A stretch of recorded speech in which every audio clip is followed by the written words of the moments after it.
I'm Azriel, and this is my journey with schizophrenia. I am fully diagnosed with schizoaffective disorder. That means I have schizophrenia and a mood disorder. There are different types of schizophrenia. I believe there are 4. The one I happen to have is catatonic schizophrenia. That means there are times where I zone out, or we call it space out, and I become completely still, unresponsive to people, sort of like blank staring, not really focusing on anything, and kind of just checked out, not there. Usually gets me a little prodding to come back, but I always come back. And mood disorder I happen to have is depression.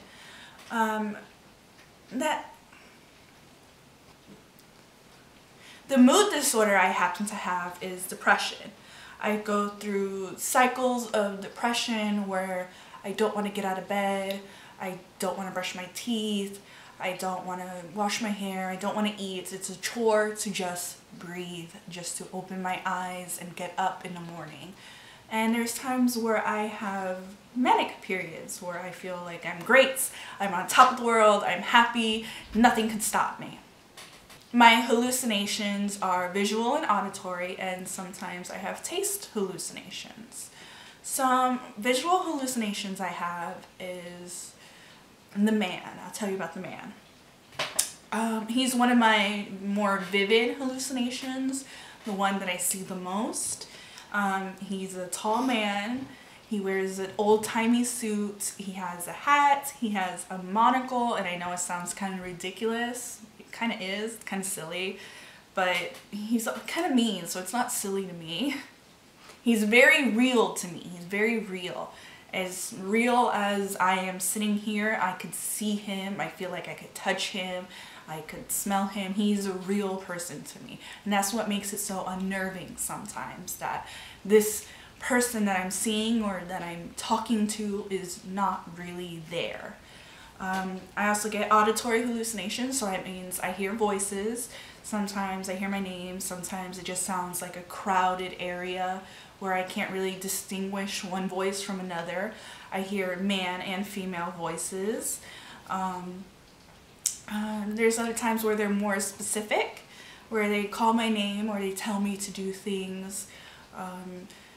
It could be silly things like wear a purple shirt today, and they'll keep repeating it, and the best way for me to, I almost feel like for me to get rid of them is to appease those voices. The earliest I remember this happening was about when I was 16. I had my first job at McDonald's, and I actually really liked this job, you guys. It was really fun. I got to eat free McDonald's all the time, and back then my metabolism was wonderful, and who doesn't love free food? So I used to do the back drive-through. So that means the first drive-through that you go pay for your money. That's the drive-through that I used to work at. And so one day I had just finished helping a customer out. I finished getting their money, taking their order or whatever. And on the corner of my eye, I see some movement. So I turned to look real quick, and there's this big black bird standing there. And it was so unnerving and so sudden that I visibly jumped. I was almost out of my skin. I was so scared. And nobody reacted to this. Nobody saw it. Nobody saw what I was seeing. So that made it a little more unnerving. It was also very quick. It was like a flash. The next time I blinked, the bird was gone. So I kind of laughed it off, didn't really think too much about it, kept going about my work, doing my business or whatever. And I kind of continued on and off until I was 19. And about 19 was when my mood disorder became more prevalent. I was lashing out when I was angry, when I was sad. It was a deep depression. When I was happy, it was a very big happiness. When I was mad, I would be very mad for no reason. It could be something as silly as my sock got wet and all of a sudden I'm sobbing. And that continued on and off, kind of like until I was about 21. And about 21 was when I was able to purchase alcohol, so I started drinking. And I started drinking to kind of put myself in a haze. I wanted to dull the voices, dull my thoughts. I wanted to put myself in a kind of haze so I didn't have to deal with a lot of the issues that I was facing with. I wanted to continue to ignore it. So I went like that for a little bit until I realized that drinking was just draining my money, draining me of life, really. And around 21, 24 was when everything came to a head. It increased tenfold for me. My hallucinations, my delusions, the voices, the manic episodes, the depression, all came to one big ball in my mind. I could not think straight. I was very, very unsettled. I didn't know what was going on. I didn't know what was wrong with me at the time, and I felt like the only way I could escape this was to commit suicide. And my husband found me one day in the bathroom with a knife, prepared to do suicide, prepared to do this act. And we both realized then that was when the time I really needed to get help. I really needed to find somebody to talk to. I needed to get medication. We needed an answer to what was going on.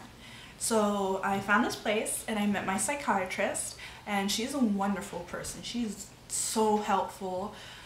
She listened, she talked, she listened to what I wanted to tell her, and she let me come to her on my own. I first told her about my depression, and she prescribed Prozac for me, which I've been on since day one. It really helps with my mood. It really helps with the depression and the suicidal thoughts. For the antipsychotic part, we tried different types of medications that would either go well with the Prozac or that would fit for me.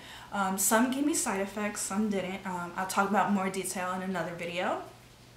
And I also self-medicate right now.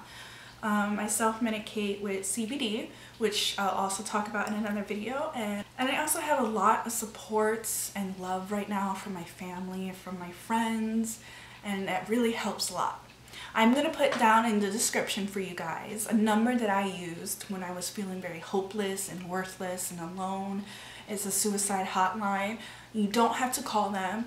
You could text. Texting is just fine. You could text them on your phone, and they'll sit and they'll talk to you and give you some really great advice. And please like and subscribe.